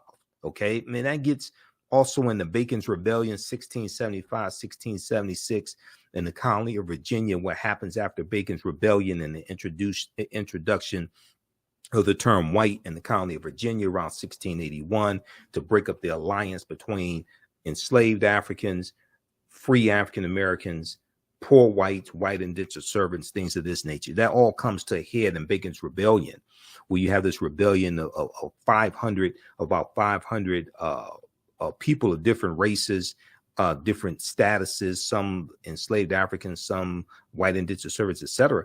And they burned down the town of Jamestown, Virginia in 1676 because they were all being exploited on the tobacco plantations in Virginia. And they realized that they had a common enemy. They were being exploited by the ruling elite. Okay, this is Bacon's Rebellion. Then you go to 1705 and the Virginia slave codes of 1705, which is going to become a model, and other colonies are going to adopt these slave codes. And the Virginia slave codes of 1705 make a distinction between Negroes and Moors. So you get into this, you start dealing with a deep understanding of history, and you start seeing how all this evolves and nationalities and status, and start seeing how all of this evolves. Okay. So the way this history actually happens is much different than the way we think it happens. So the way we talk, I like this type of information, like on the broadcast. Okay, continue here. And we have the link here in the thread of the broadcast where you can register for this 12-week online course. It's on sale, $80, regularly $130. Ancient Kemet, the Moors, and the Ma'afa, understanding the transatlantic slave trade, what they teach you in school. All right, now, Africans were in South Carolina in 1526, 93 years before Virginia. Okay, now this is not talked about a lot. We focus on 1619, and I have to tell people, they say we first came to these shores 1619. No, we were here thousands of years before that. But even if you just look during the transatlantic slave trade, the Spanish were taking Africans into the territory we call South Carolina in 1526. Okay, now this is something we deal with all this in the class because we go through and look at this history chronologically. So these are all slides from the course that I teach, that I put together. I'm a historian, been studying history 32 years. I put together this curriculum as well as the second class that I teach, which is from the Civil War to the Civil Rights Movement and Black Power, 1800 to 1968, which goes through and goes deep into looking at that 168-year period of history and analyzing what happened to us also after slavery ended.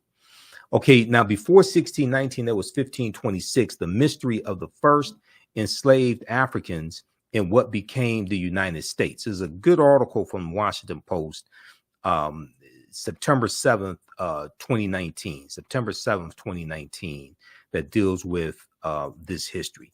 1526 is not talked about a lot, okay? And you had those Africans, there's going to be an uprising. They're going to overthrow their oppressors and they're going to run away. And it's believed they went to live with Native Americans. So it was the Spanish tried to set up the settlement, but it was a failed settlement. Now, Spanish explorers brought 100 African slaves to a doomed settlement in South Carolina or Georgia. Within weeks, the subjugated revolted, then vanished.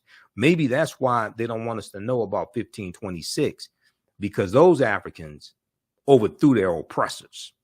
So maybe that's why that's not talked about a lot. But that's 93 years before Jamestown, Virginia. And then in 1513, Juan Ponce de Leon, the Spanish conquistador, comes into Florida, and he has an African with him named Juan Garrido. Juan Garrido was born in West Africa around 1480. And Juan Garrido is probably the first African we know of by name, in this land that we call the United States of America, or what Native Americans call Turtle Island. And Dr. David Imhotep talks about Turtle Island in the book, The First Americans Were Africans, Documented Evidence. Okay, so we look at different African, some different African civilizations, ancient African civilizations like ancient Nubia. And we look at African empires besides Egypt that Europeans and Arabs tried to claim as their own. One of them is ancient Nubia, okay, or Ta-Nehisi, which existed from about 4500 BC to 500 AD. And Nubia is the mother of ancient Kemet. Nubia is the mother of ancient Kemet or ancient Egypt, okay, because and Abyssinia or Ethiopia is the grandmother. So to understand ancient Kemet, ancient Egypt, you have to understand Nubia and understand Ethiopia.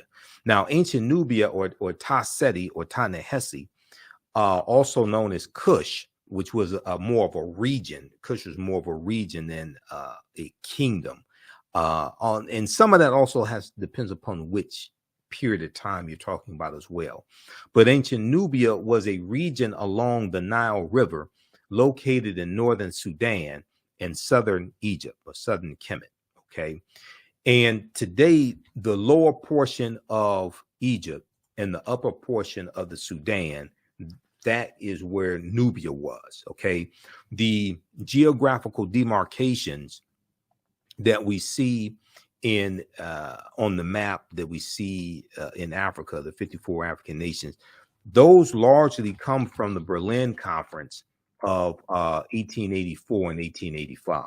Okay, the Berlin Conference, the Conference to Divide Africa.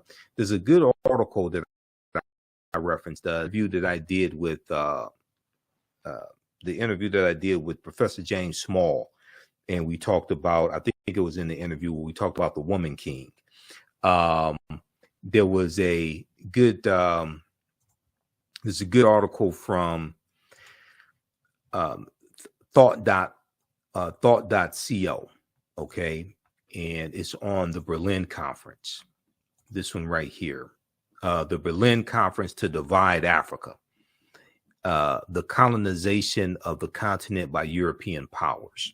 This article is from June 30th, 2019, and it goes in, deals with some of the history of these 14 European nations having this conference in Berlin, Germany, and they carve up Africa into colonies. Okay, they carve up Africa into colonies.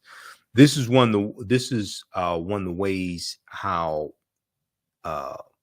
Great Britain got so much territory in Africa from the Berlin Conference also. Okay, so check this out. This deals with the Berlin Conference of 1884 and 1885. There was no African representation at the Berlin Conference. Okay, there was no African representation at the Berlin Conference. These were all Europeans. Now, It was, so when we look at Nubia, it was home to some of Africa's earliest kingdoms, known for rich deposits of gold. Nubia was a major trading port for luxury goods that came from sub-Saharan Africa, such as incense, ivory, and ebony. The first monarchy of recorded history was established in Nubia. The Nubians were also known for their exceptional archery skills that provided the military strength for their rulers. Kings of Nubia ultimately conquered and ruled Egypt for about a century, for about 100 years. Monuments still stand in modern Egypt and Sudan at the sites where Nubian rulers built cities, temples, and royal pyramids. Now, also, there are twice as many, when we look at the Sudan today, there are twice as many pyramids in the Sudan as there are in Egypt. Okay, there are over 200 pyramids in the Sudan. Okay, there are twice as many in the Sudan as there are in Egypt, because the Sudan, Nubia, was the mother of ancient Kemet.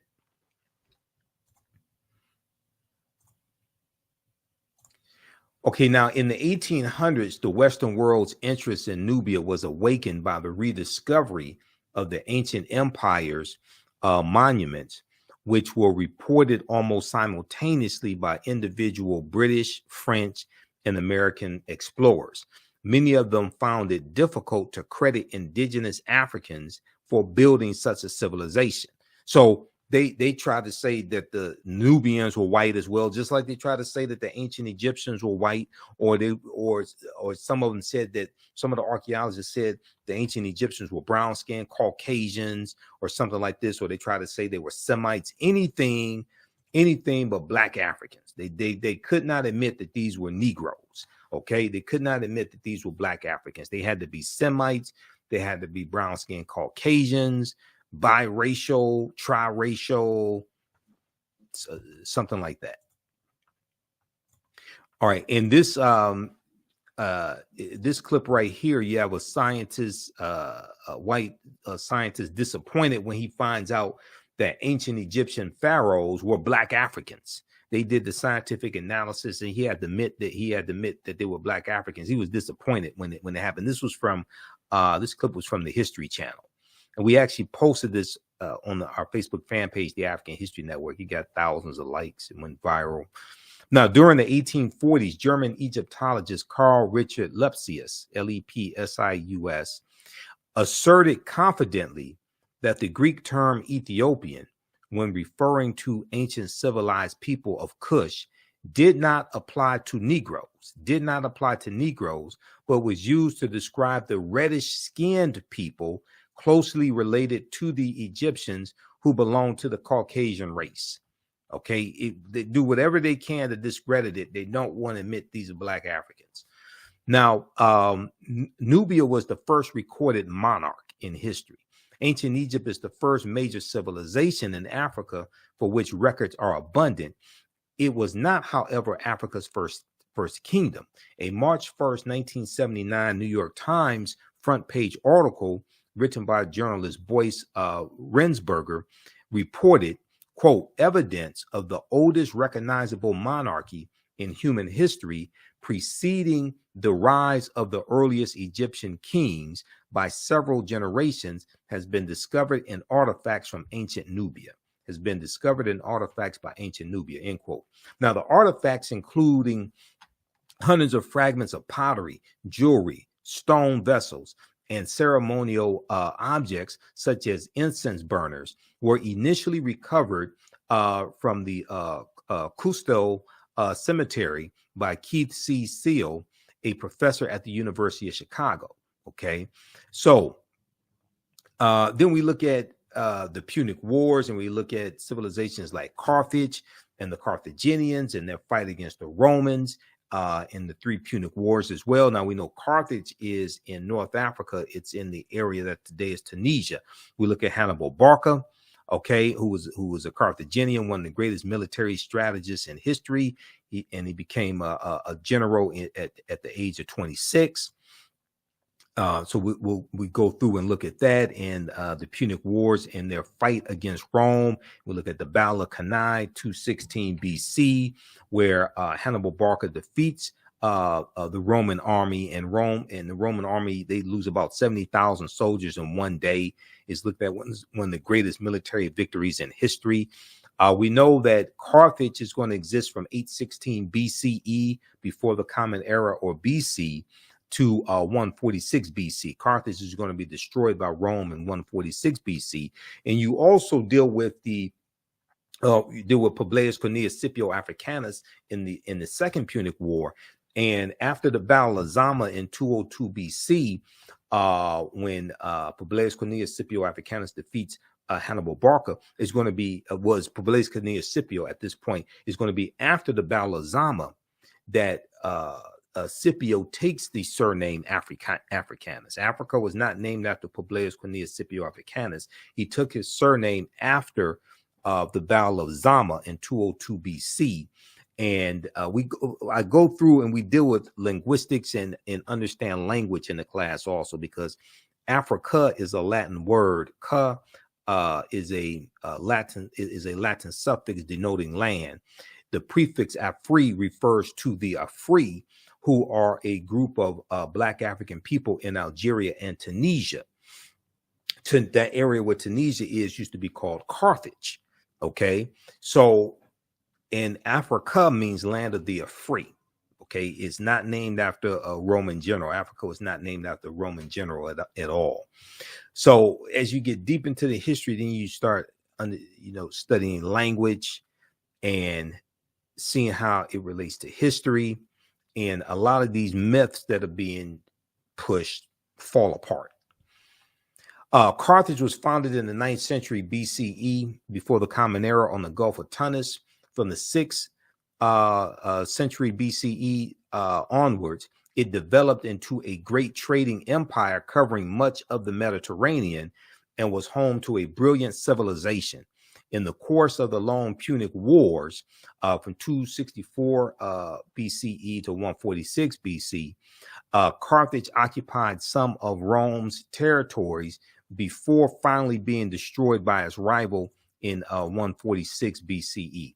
Now, in his book, World's Great Men of Color, Volume 1, history scholar J.A. Rogers asserts that the Carthaginians were descendants of the Phoenicians, a Negroid people, and that, in fact, until the rise of the doctrine of white superiority. Now, this is extremely important, because on the History Channel in 2016, they had a series called Barbarians Rising, and I watched it, Barbarians Rising, and it dealt with 700 years of invasions in the Roman Empire, okay, leading to the fall of the Roman Empire in 476 AD, when the western portion, I should say the fall of the western portion of the Roman Empire, 476 AD, when the Vandals and the Visigoths crushed the western portion of the Roman Empire.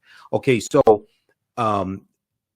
you had Nicholas Pennock, this actor Nicholas Pennock, portraying Hannibal Barca, because Hannibal was an African man.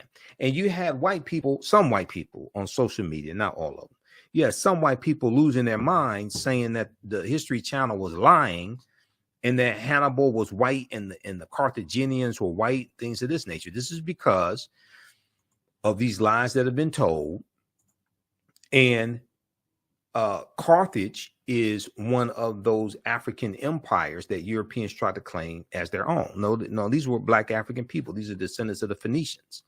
Okay, so J.A. Rogers in World's Great Men of Color, Volume 1, said that the Carthaginians were descendants of the Phoenicians, a Negroid people, and that, in fact, until the rise of the doctrine of white superiority, Hannibal Barca was traditionally known as a Black man. Now, some people may be confused. They may be thinking about Hannibal on the A-Team with B.A. Baracus and the Face Man and Murdoch or something like that. They may be thinking of George Papard as Hannibal, or they may be thinking of Hannibal Lecter or something. No, no, Hannibal Barca was Black African. He was not a European. Okay, now today, many encyclopedias classify the Carthaginians as whites or Semites, but ancient Greek and Roman eyewitness accounts paint a different picture. The indigenous peoples of Carthage were called the Afers, A-F-E-R-S, the Afers. Ancient Roman poet Virgil, in his poem Mortem, speaks of a woman from the Afer or Afra race, okay, of the Afar, from the Afer, A-F-E-R, Afar or Afra race, A-F-R-A, and he says of her, and all her figure proves her native land. Her hair was curly, thick her lips, and dark her color. Now, in Library of History book 20, Greek historian Diodorus mentions a Greek lieutenant named Agathocles who defeated a people in the area of present-day Tunisia in North Africa, present-day Tunisia, who were the same hue as the Ethiopians. Now, yes, Europeans also try to say that Ethiopians were white.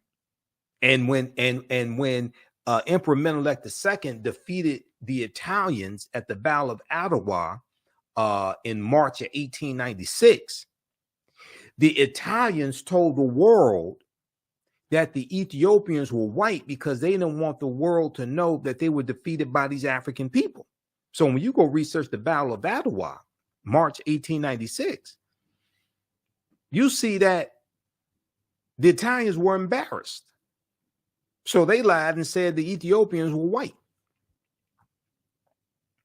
And, you know, some years ago when I was doing research on the mythology of Andromeda and Cassiopeia, there are two constellations named Andromeda and Cassiopeia, but they're named after mythological African women. And this comes out of you have them in Greek mythology, but these were African women, because we know, like Zeus, who's the king of the gods in Greek mythology, Zeus, according to Greek mythology, they tell you Zeus came from Ethiopia, okay, because Zeus was African. But I was researching Andromeda and Cassiopeia, and I came across a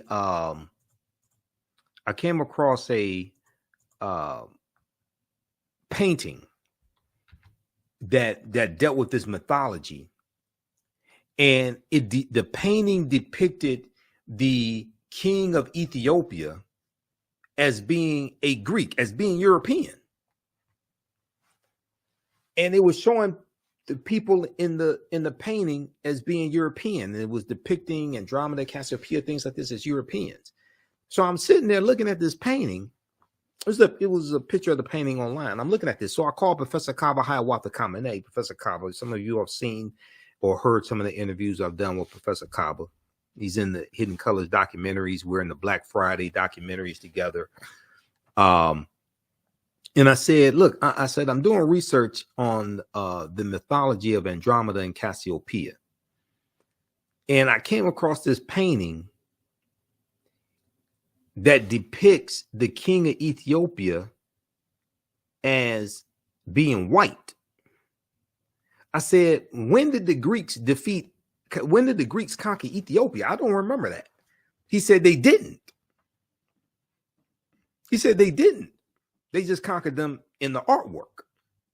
So if you come across this painting and you see the king of Ethiopia depicted as a European, and you see Andromeda and Cassiopeia depicted as Europeans, then either one, you think the ancient Ethiopians were white, or you'll think that the Greeks conquered the Ethiopians. And both of them are wrong. But this deals with the colonization of mythology, the colonization of image. And as J.A. Rogers said in World's Great Men of Color, okay, the Carthaginians were descendants of the Phoenicians, a Negroid people, and that, in fact, until the rise of the doctrine of white superiority, Hannibal Barca was traditionally known as a black man, because as you have a rise in European powers, you have a rise in white superiority. You have Europeans who reinterpret a lot of these mythological images and religious images. So we know that they were worshiping the Black Madonna and Child, okay, all throughout Europe. And there are over 300 images of the Black Madonna and Child in France. France probably has the most number of images, paintings and statues and things like this of the Black Madonna and Child. And this was being worshipped even before the African Moors go into Europe, because this comes from Asar, Aset, and Heru, who the Greeks called Osiris, Isis, and Horus. This gets into deep history, which takes you right back to ancient Africa and takes you back to the Nile Valley region of Africa. But as Europeans are going out conquering people's lands in the 1400s, they're going out conquering people's lands. They're recovering from the Black Death, the bubonic plague, which hit Europe in spurts from 1347 to 1400. And Europe loses between a quarter to a third of their population as they're going into the Caribbean and setting up sugarcane plantations, and they're rebuilding Europe, and they're extracting the mineral wealth and extracting Africans out of Africa and enslaving them, things like this. You start seeing a reinterpretation of a lot of these different figures, images, etc. And as you have a rise in European powers, you have a rise in the dominance of the European phenotype. And we go from the Black Madonna and Child to the decolorized version of that with the white Mary and Jesus. Okay. All right, Kate. Now, how do you all like this type of information? Give us a thumbs up, give us a heart, give us a like on this broadcast. Be sure to register for my 12-week online course that I teach. That this is a preview of. This is an overview of this 12-week online course called Ancient Kemet, one of the original names for Egypt, Ancient Kemet, the Moors, and the Ma'afa, Understanding the Transatlantic Slave Trade, what they didn't teach you in school. So when you scroll down our website, you'll see the information for my radio show, the African History Network show. You'll see the information for the Free Black History Month lectures I'm doing each Saturday in February.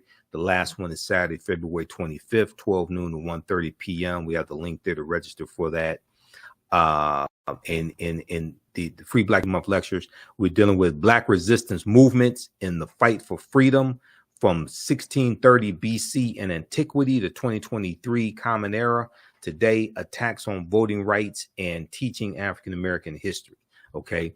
Then we have the information for the 12-week online course.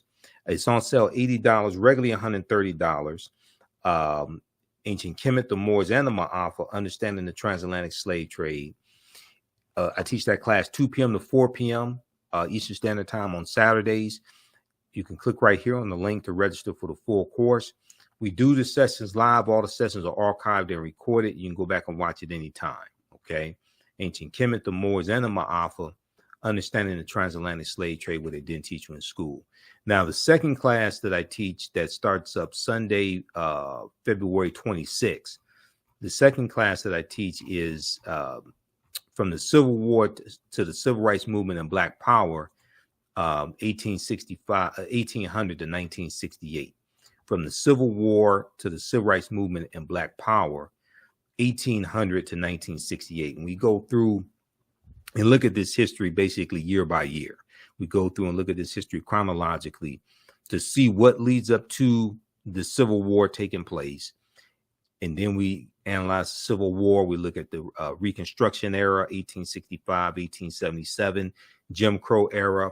We look at the Great Migration, 1915, 1970, 6 million African Americans migrating from the South up north and out west. World War I, World War II, Civil Rights Movement, and Black Power movement, to understand what happened to us after slavery ended. What were the laws and policies put in place to put us where we are today, to understand where we need to go from here. Okay, so that's from the Civil War to the Civil Rights Movement and Black Power, 1800 to 1968. So you can register for both of those classes. The same is the same format for both classes. And we have a bundle pack where you get